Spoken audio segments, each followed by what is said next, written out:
Bienvenidos. Hoy vamos a sumergirnos en las ideas de un libro que cuestiona muchas creencias sobre cómo alcanzar el éxito. Hablamos de Amplitud, de David Epstein. Sí, un libro muy interesante. Tenemos aquí varios resúmenes y análisis de fuentes como Inconfundiblemente, libros maestros, también Leader Summaries e incluso una charla TED del propio Epstein. Material muy completo, sí señor. La gran pregunta que plantea, y es lo que queremos desgranar hoy, es, ¿es mejor enfocarse a tope en una sola cosa desde muy temprano?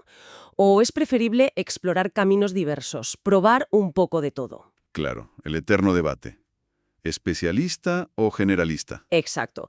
Y Epstein argumenta, y esto es lo clave, que en un mundo tan complejo como el nuestro, pues tener esa amplitud de miras, de experiencias, ser más generalista, puede ser una ventaja enorme. Inesperada, pero poderosa. Una idea que va un poco a contracorriente, ¿verdad? Totalmente.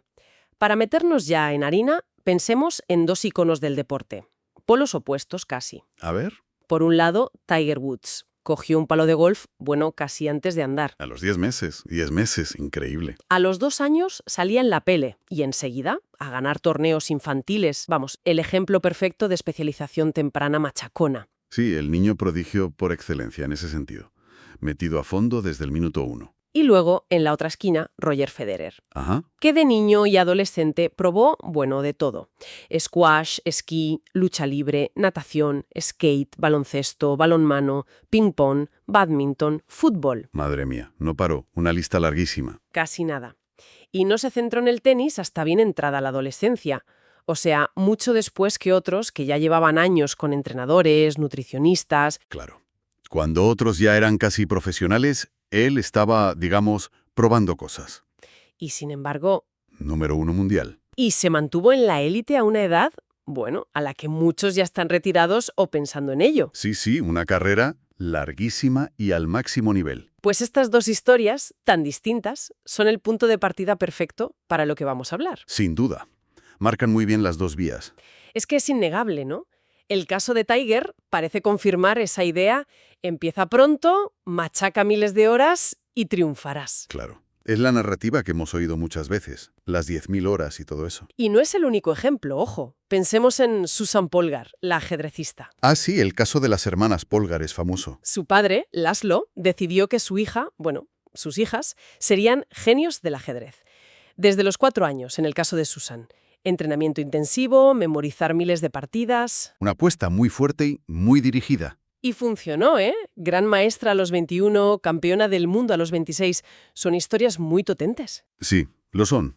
Alimentan esa creencia de que la hiperespecialización desde la cuna es, la fórmula mágica para el éxito. Sí, y lo interesante es entender por qué funciona en esos casos concretos. Epstein los enmarca en lo que él llama entornos de aprendizaje buenos o amables. Entornos amables. ¿A qué se refiere? Pues mira, el ajedrez y el golf, aunque sean muy complejos, comparten características clave. Tienen reglas fijas, límites muy claros, patrones que tienden a repetirse. Vale. Y sobre todo, el feedback es inmediato y preciso. Si fallas un golpe en golf, lo sabes al instante. Si haces un mal movimiento en ajedrez, las consecuencias se ven enseguida en el tablero. Entiendo. La relación causa-efecto es muy directa. Exacto. En estos entornos, la clave es reconocer patrones. Y ahí, la práctica deliberada, la repetición desde muy temprano, es tremendamente efectiva. Claro, tiene lógica. Si las reglas no cambian y ves los resultados rápido, repetir y repetir te hace mejor. Justo. De hecho, Laszlo Polgar estaba tan convencido de esto que, creía que su método se podría aplicar a problemas gigantescos como curar el cáncer o el SIDA. Vaya. Quizás asumiendo erróneamente que todos los campos son tan estructurados y predecibles como el ajedrez. Claro, ahí está el meollo. Porque la pregunta que lanza Epstein es, vale, genial para el golf y el ajedrez, pero ¿cuántos de los desafíos importantes de la vida real se parecen de verdad a eso? Buena pregunta. El propio Garry Kasparov decía que él reconocía patrones casi al instante. Claro, después de ver miles y miles de partidas. Pero ¿funciona así la medicina, la gestión de una empresa, la innovación, la política?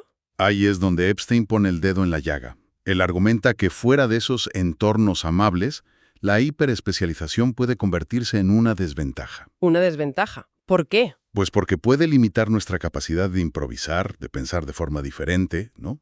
De ser creativos, habilidades que son cada vez más cruciales. Sobre todo ahora, con la inteligencia artificial haciendo las tareas más repetitivas. Exacto. La IA es muy buena reconociendo patrones en entornos estables, pero nosotros necesitamos adaptarnos a lo nuevo, a lo ambiguo.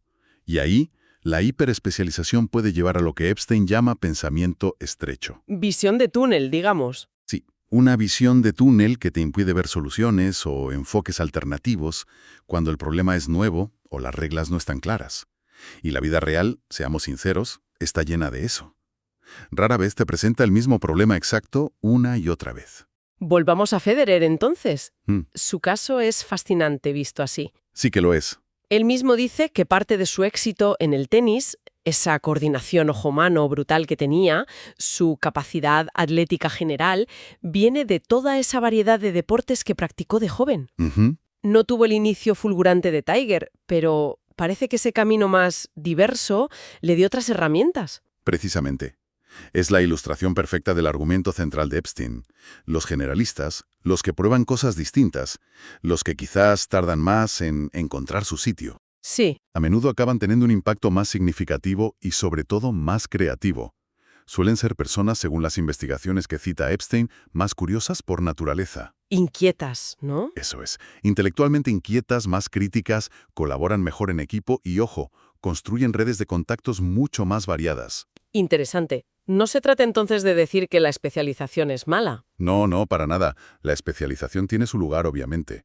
Nadie quiere un cirujano generalista operándole del corazón. Claro. Pero se trata de reconocer que la amplitud ofrece otro conjunto de ventajas, y que esas ventajas son especialmente valiosas para navegar la incertidumbre y la complejidad a largo plazo. Y esto, como decías antes, no se limita solo al deporte, ¿verdad? Epstein menciona ejemplos en otros campos. Efectivamente. Señala cómo músicos o artistas plásticos, por ejemplo, a menudo alcanzan una mayor maestría o un estilo más personal, más rompedor, después de haber experimentado. Ah, mira. Después de probar diferentes técnicas, instrumentos, géneros, disciplinas. Pensemos en artistas que han pasado por distintas fases, ¿no? Que han absorbido influencias muy variadas antes de encontrar su voz única. Es verdad, Picasso, los Beatles, muchos tienen etapas muy diferentes. Exacto. Esa exploración inicial, esa amplitud, parece que cultiva una riqueza, una flexibilidad que una especialización muy temprana podría coartar. Les permite hacer conexiones inesperadas entre ideas. Es que, claro, el mundo real se parece bastante poco a un tablero de ajedrez, ¿no? Pues no mucho, la verdad. Los problemas suelen ser nuevos, las reglas del juego cambian sobre la marcha, muchas veces falta información clave. Ujú. Y no siempre está claro si lo que decidimos fue acertado o no hasta mucho después, si es que llegamos a saberlo alguna vez. Exacto. Eso es lo que Epstein define como entornos malos o inicuos. Viene del inglés wicked environments, en contraste con los amables o kind environments del ajedrez o el golf. Entornos malos, suena fatal. Bueno, se refiere a complejos, ambiguos, ¿sabes? En estos entornos, depender solo del reconocimiento de patrones que aprendiste en tu campito estrecho es mucho menos útil. Incluso contraproducente, decías. Sí, puede serlo. Aquí lo que necesitas es la capacidad de conectar ideas de dominios distintos, de usar analogías, de adaptarte rápido, de tolerar la ambigüedad. El pensamiento abstracto y la capacidad de integrar información diversa se vuelven cruciales. Esto me recuerda a una investigación que menciona Epstein que me pareció alucinante, la del psicólogo Alexander Luria. Ah, sí, en la Unión Soviética de los años 30. Muy interesante. Luria estudió a campesinos en aldeas muy remotas, gente con poca exposición al mundo moderno, a los cambios constantes, Ajá. y observó que tenían dificultades con el pensamiento abstracto. Les costaba clasificar objetos por categorías generales, como herramienta, o resolver silogismos lógicos si no se relacionaban directamente con su experiencia concreta del día a día. Era un pensamiento muy pegado a lo práctico, a lo inmediato. Exacto. En cambio, la gente de zonas más conectadas, que estaba expuesta a más variedad de problemas, de situaciones, pues desarrollaba una mayor capacidad para pensar de forma abstracta, conceptual. Fascinante. Parece que enfrentarse a la diversidad nos entrena, por así decirlo, para pensar de manera más flexible, más allá de lo concreto. Moldea nuestra forma de pensar, ¿no? Totalmente. Y hay otro estudio que Epstein destaca, de Harvard, que es muy contraintuitivo y que subraya este punto de una forma, sorprendente. A ver, ¿cuenta? Analizaron los resultados de pacientes que llegaban a urgencias con un paro cardíaco y descubrieron, para sorpresa de todos, que las probabilidades de supervivencia eran mayores si ingresaban durante congresos importantes de cardiología, ¿Cómo? cuando los expertos no estaban, Exacto. cuando muchos de los cardiólogos más experimentados y especializados no estaban en el hospital porque estaban en el congreso. Vaya. Eso sí que rompe esquemas. Pero, ¿cuál es la explicación? ¿Cómo puede ser? Bueno, una hipótesis plausible es que los médicos menos especializados o los residentes, al enfrentarse a un caso tan complejo y quizá fuera de su rutina más habitual, Sí. consultar más a otros colegas, a considerar un abanico más amplio de posibilidades, a seguir los protocolos de forma más rigurosa. En lugar de confiar quizá demasiado en su experiencia, en patrones que ya tienen muy interiorizados. Eso es. Patrones que podrían llevarles a descartar otras opciones demasiado pronto. Ojo, esto no significa que la experiencia no sea valiosísima, por supuesto que lo es. Claro, claro. Pero ilustra el riesgo de esa visión de túnel en campos tan complejos como la medicina, o las finanzas, o la estrategia política. Campos donde ver un problema desde múltiples ángulos es vital. Entiendo. A veces, el experto súper enfocado puede caer en automatismos que no son los mejores para casos raros o muy complejos. Exactamente. Y también hay algo interesante sobre cómo aprendemos de forma más eficaz, ¿no? Mencionabas algo de dificultades deseables. Sí. Ese es otro punto clave del libro. Epstein cita un estudio hecho en la Academia de la Fuerza Aérea de Estados Unidos. ¿Qué hicieron? Compararon métodos para enseñar matemáticas. A un grupo le dieron clases que mezclaban distintos tipos de problemas. Era todo un poco más caótico, digamos, más confuso y frustrante a corto plazo para los cadetes. Ya imagino. Un lío. ¿Sí? Y al otro grupo le dieron clases donde cada tipo de problema se practicaba en bloque. Primero sumas, luego restas, luego multiplicaciones, todo ordenadito. Esto era más fácil y daba mejores notas en los exámenes inmediatos. Lógico. Pero, ahí viene lo interesante. A largo plazo, los cadetes del grupo confuso, el que se había frustrado más, Sí. demostraron una comprensión mucho más profunda de los conceptos y, sobre todo, una mayor capacidad para aplicar lo aprendido a problemas nuevos y diferentes. O sea que lo que nos cuesta más aprender, lo que nos frustra un poquito, es lo que mejor se nos queda grabado. Exactamente. Son las llamadas dificultades deseables. Ese esfuerzo extra que hacemos para entender algo, para conectar ideas, para recuperar la información de la memoria en lugar de que nos la den mascada. Ujú. Es lo que consolida el aprendizaje de verdad. Pasar la información de la memoria a corto plazo a la de largo plazo requiere esfuerzo cognitivo. No vale con leer y repetir sin más. No. Por eso el aprendizaje, que se siente un poco más lento, más arduo, suele ser más duradero y más transferible a nuevas situaciones. No siempre lo más fácil es lo más efectivo para aprender de verdad. ¡Qué interesante! Y esta idea de amplitud, de conectar cosas, de esforzarse en el aprendizaje, conecta directamente con la creatividad y la innovación, ¿no? Totalmente. Hay estudios fascinantes sobre esto que Epstein recoge. Uno analizó a creadores de cómics. De cómics. Sí, y encontró que aquellos que habían trabajado en más géneros distintos, humor, superhéroes, terror, ciencia ficción, lo que fuera, eran significativamente más innovadores y tenían más éxito comercial. Anda. O sea que tocar varios palos les daba más recursos. Exacto. Su experiencia variada les daba un repertorio más amplio de herramientas narrativas, visuales, para combinar de formas originales. Y otro dato que a mí me parece potentísimo. Dime. Los científicos que han ganado un premio Nobel tienen una probabilidad 22 veces mayor que otros científicos de tener también una afición seria, casi una segunda vocación, en campos como las artes, la música, la escritura, el teatro. 22 veces. Es una barbaridad. Eso rompe totalmente con el estereotipo del científico ultra especializado, encerrado en su laboratorio y que no sabe hacer otra cosa. Exacto. Parece que tener una vida intelectual más amplia, explorar intereses diversos, incluso los que parecen no tener nada que ver con tu campo principal, Sí. eso nutre la capacidad de pensar de forma diferente, de hacer conexiones inesperadas. Y esa es la esencia de la creatividad y la innovación, ¿no? Esa diversidad de experiencias alimenta la chispa creativa. Epstein también toca un punto que quizá muchos hemos intuido alguna vez, lo malos que suelen ser los expertos haciendo predicciones, Sí, incluso en sus propios campos, como la política o la economía. sí, es un fenómeno bien documentado. Parece que cuanto más profundo es tu conocimiento en un área muy específica, mayor es el riesgo de desarrollar esa visión de túnel de la que hablábamos. Te ciega un poco tu propia experiencia. Algo así. Los expertos tienden a sobrevalorar la importancia de los factores que ellos dominan y a subestimar o ignorar factores de otros campos que pueden ser cruciales. Confían demasiado en sus modelos mentales, en sus patrones. Y les cuesta ajustarlos cuando la realidad cambia. Exacto. O cuando presenta elementos nuevos que no encajan en su esquema. Entonces, ¿la amplitud nos hace mejores predictores? O al menos mejora nuestro juicio. Bueno, predecir el futuro con exactitud sigue siendo prácticamente imposible, seamos realistas. Ya. Pero lo que sí parece es que tener experiencia en diversos temas, haber trabajado en distintos roles o sectores, eso mejora el juicio general, mejora la capacidad de calibrar la incertidumbre y, sobre todo, la habilidad para adaptarse a situaciones nuevas. Tiene sentido. Tienes más puntos de referencia. Creatividad para avanzar. Y como hemos visto, estas cualidades florecen mejor cuando se exploran diferentes áreas. Y esto tiene implicaciones prácticas, ¿no? Por ejemplo, a la hora de contratar gente. Muy importantes.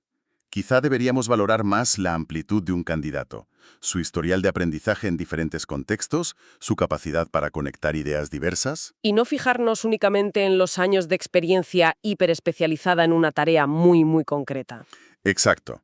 Se trata de buscar potencial de adaptación, de resolución de problemas complejos, no solo dominio de lo ya conocido. Ver más allá del currículum estándar. Entonces, si intentamos juntar todas estas piezas del puzzle, hemos visto esa tensión constante, ¿no? Ujú. Por un lado, el modelo de empezar prontísimo y especializarse a fondo, Tiger Woods, Susan Polgar, que funciona de maravilla en entornos predecibles, con reglas claras. Sí, en los entornos amables. Y por otro lado, el poder de la exploración, de la amplitud, de la experimentación. El caso de Roger Federer, los creadores de cómics versátiles, esos científicos Nobel con intereses artísticos. El camino del generalista. La tesis fuerte de Epstein es que, aunque la especialización tiene su lugar, claro está, es la amplitud la que nos equipa mejor para prosperar en los entornos complejos, ambiguos, impredecibles, Los entornos malos. que cada vez dominan más nuestro mundo, tanto el profesional como el personal. Sí, yo creo que podríamos resumir las ideas clave de amplitud que hemos tocado hoy así. A ver, Primero, la especialización profunda brilla en entornos amables. Piensa en ajedrez, golf, reglas claras, patrones repetitivos. Ahí funciona. vale. Segundo, la generalización y la amplitud cultivan la adaptabilidad, la creatividad, el pensamiento abstracto, que son cruciales en los entornos malos o complejos, que son, seamos sinceros, la mayoría de los entornos de la vida real. Cierto. Tercero, un aprendizaje que nos exija esfuerzo, con esas dificultades deseables de las que hablamos, a menudo lleva a una comprensión más profunda y duradera que el aprendizaje fácil y rápido. Lo que cuesta, vale. Algo así.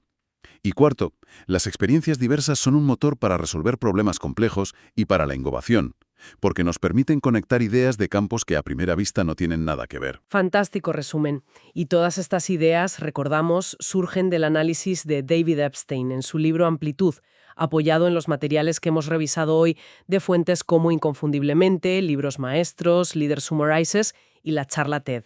Exacto. Y para cerrar, si me permites, quizá una reflexión final que nos dejan estas ideas. Adelante. Vivimos en un mundo donde el cambio es cada vez más rápido, ¿no? Y donde la inteligencia artificial está empezando a encargarse de muchas tareas especializadas y repetitivas. Sí, eso es una realidad ya. En este contexto, podría ser que cultivar deliberadamente una gama amplia de intereses, de habilidades, de conocimientos, incluso los que parecen no tener relación directa con nuestro trabajo, deje de ser simplemente una ventaja, para convertirse en una necesidad. Una necesidad básica para el futuro. Para navegar el futuro con ciertas garantías y, ¿por qué no?, también para encontrar más satisfacción en ese camino. Una idea muy potente para quedarnos pensando. Muchísimas gracias por este análisis tan completo. Un placer, como siempre.